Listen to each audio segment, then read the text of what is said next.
سوال یہ کیا گیا کہ اگر کوئی شخص وطر کی نماز ادا کرتے ہوئے تیسری رکعت میں کھڑے ہو اور دعائے قنوت کے لیے تکبیر کہنا بھول جائے اور رکوع میں چلا جائے، سجدے میں چلا جائے، آخری اتحیات میں بیٹھا ہو، پھر اسے یاد آئے کہ اس نے دعائے قنوت نہیں پڑھی تھی، تو اس کے لیے کیا حکم ہے؟ تو ایسا شخص کہ جو وطر کی نماز ادا کر رہا ہو، تکبیر قنوت پڑھنا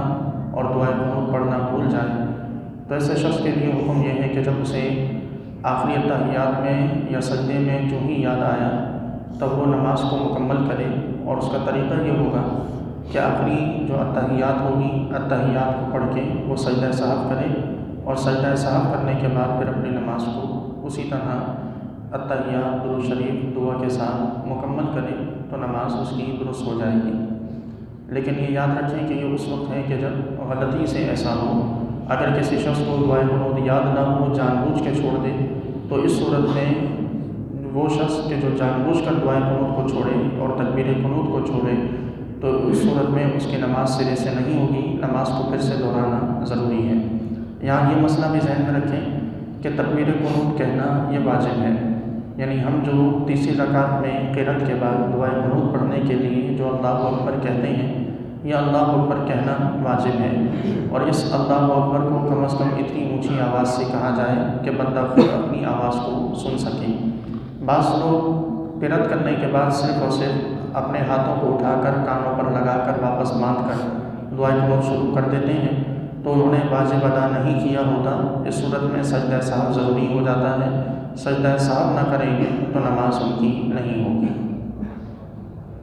یہ گھر کے اندر کرسی پہ بیٹھ کے نماز جماعت کراتے ہیں، جبکہ کچھ لوگ ایسے ہوتے ہیں جو نماز پڑھا سکتے ہیں، جماعت کرا سکتے ہیں، تو کرسی پہ بیٹھ کے ان کی نماز، ایک سوال۔ دوسرا یہ امامت کے لیے سوال یہ کیا گیا کہ امامت کے لیے کوئی شخص اگر مقرر ہو اور پھر وہ ضعیف ہو جائے، یا کوئی پیر صاحب ہوں وہ ضعیف ہوں اور ان سے کھڑے ہو کر نماز پڑھانا ان کے لیے ممکن نہ رہے اور کرسی پر وہ بیٹھ کر نماز پڑھائیں، تو آیا ان کی ابتدا میں نماز ہو سکتی ہے یا نہیں؟ تو یاد رکھیں کہ یہاں دو صورتیں ہیں۔ اولا تو یہ کہ امامت کے لیے کوئی بھی موجود نہ ہو، اور اس صورت میں کوئی ایسا شخص کہ جو معذور کہلاتا ہے، ایسا شخص اگر کرسی پر بیٹھ کر نماز پڑھائے تو اس کا حکم الگ ہے۔ اور دوسرا یہ کہ امامت کے لیے کوئی شخص موجود ہو اور اس صورت میں ایسے شخص کا نماز ادا کروانا، یہ دونوں دو الگ الگ مختلف صورتیں ہیں اور دونوں کا حکم الگ الگ ہے۔ اگر کہیں امامت کے لیے کوئی بھی ایسا شخص کہ جو امامت کا حق رکھتا ہو یا امامت کرا سکتا ہو موجود نہ ہو، تو اس صورت میں ایسے فرد کی نماز درست ہو جائے گی۔ لیکن اگر کہیں ایسی جگہ کہ جہاں پر امامت کرانے والے افراد موجود ہوں، تو وہاں ایسا شخص کہ جو کرسی پر بیٹھ کر نماز پڑھائے، تو چونکہ اس کے لیے بہت سی چیزیں ساقط ہیں، یعنی قیام ساقط ہے، سجدہ ساقط ہے،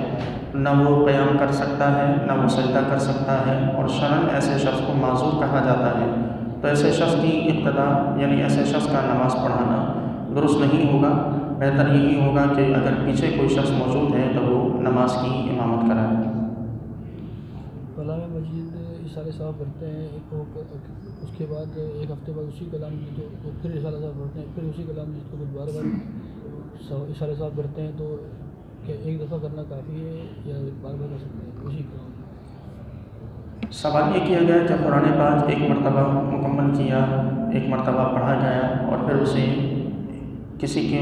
کے لیے ایصال ثواب کیا گیا، پھر ہفتہ بھر گزرنے کے بعد اسی قرآن کو اسی قرآن پاک کے ثواب کو پھر سے ایصال کیا گیا،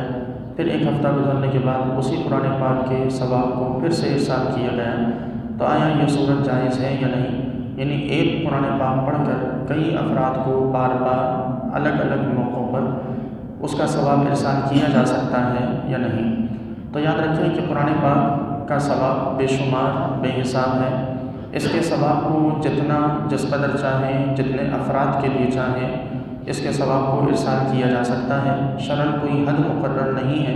کہ اس کے ثواب کو اتنی مرتبہ ارسال کیا جائے اور اتنی مرتبہ نہیں، لیکن بہتر صورت یہ ہے کہ ہر مرتبہ نئے قرآن پاک یا نئی صورت یا اور کوئی بھی مختصر صورت پڑھ کے اس کا ثواب ارسال کیا جائے، کیونکہ جتنی مرتبہ قرآن کی تلاوت کی تعداد زیادہ ہوگی ثواب اتنا ہی زیادہ ہوگا۔ ایک مرتبہ قرآن پاک پڑھ کر کئی مرتبہ کئی افراد کو بخشا جائے تو بھی فائدہ مند ہے، لیکن اس سے کئی گنا بڑھ کر فائدہ مند ہے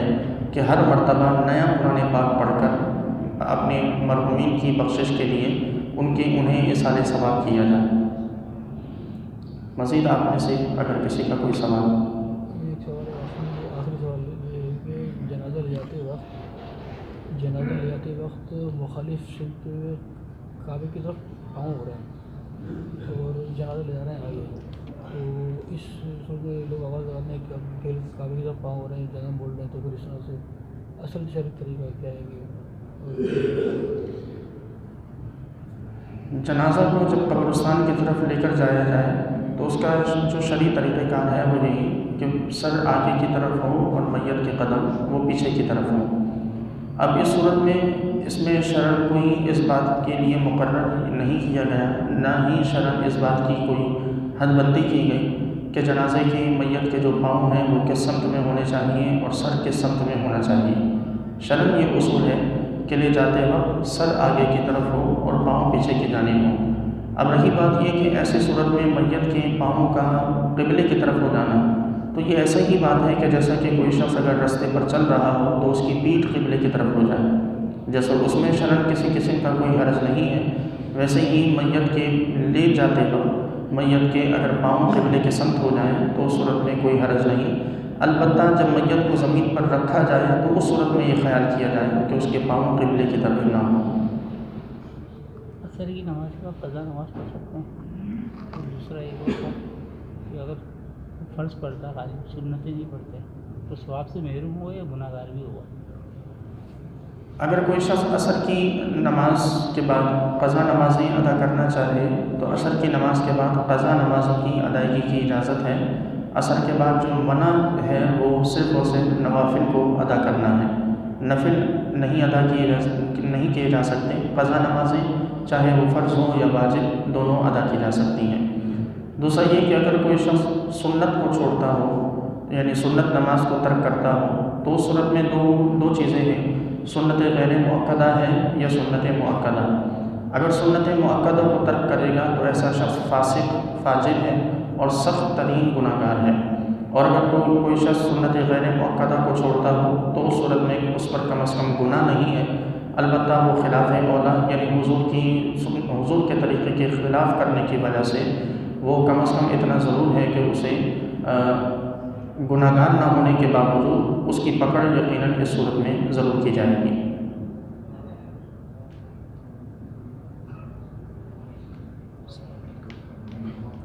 ویب سائٹ میں آن لائن جو پیسے جو کماتے ہیں گیم کھیل کے ویڈیوز ڈال کے یا ویڈیوز دیکھ کے یہ ہمارے لیے جائز ہے؟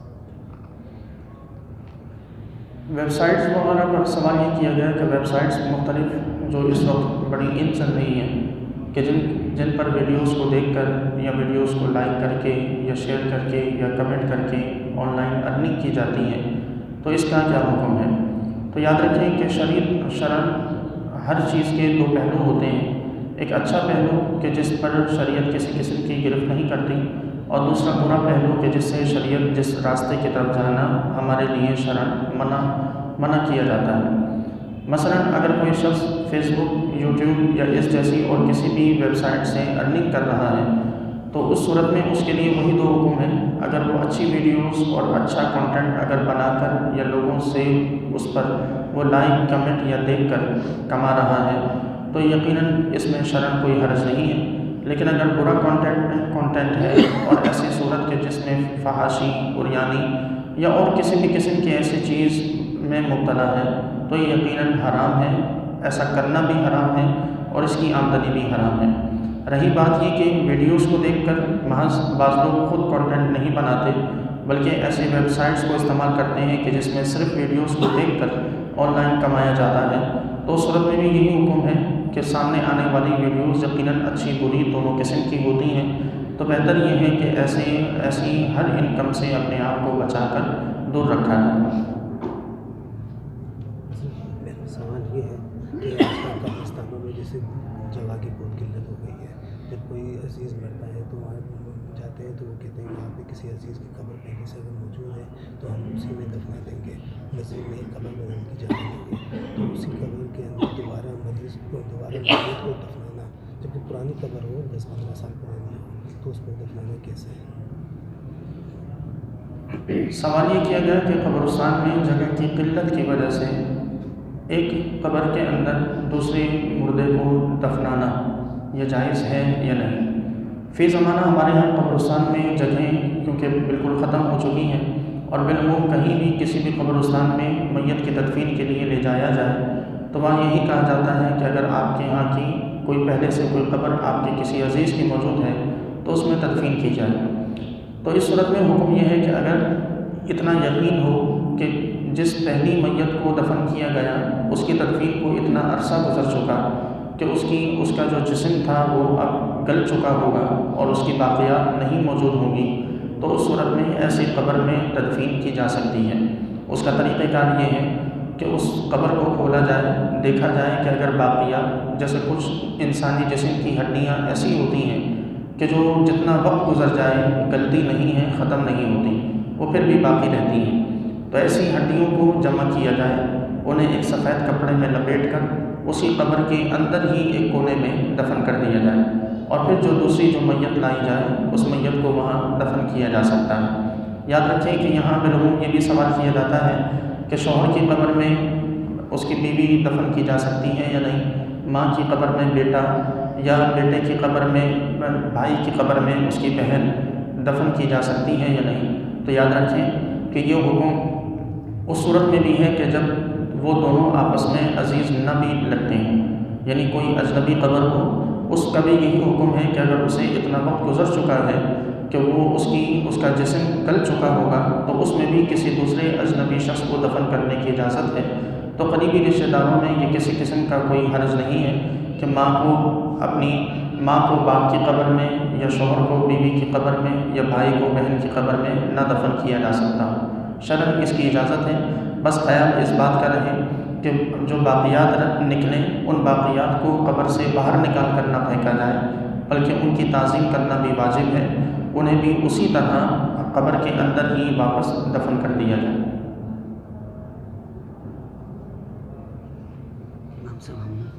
میں رہتے ہیں گھر بھی تشریح تو ہم تو ان کے گھر کچھ نہیں بھجواتے، مگر وہ ہمارے گھر میں کچھ نہ کچھ تبرکات بھجواتے، تو اس سلسلے میں اس کو رکھ لیں یا نہ رکھ لیں، کیا ہے؟ سوال یہ کیا گیا کہ پڑوس میں اگر بدعقیدہ لوگ رہتے ہوں اور ان کی جانب سے ان کے مختلف تہواروں پر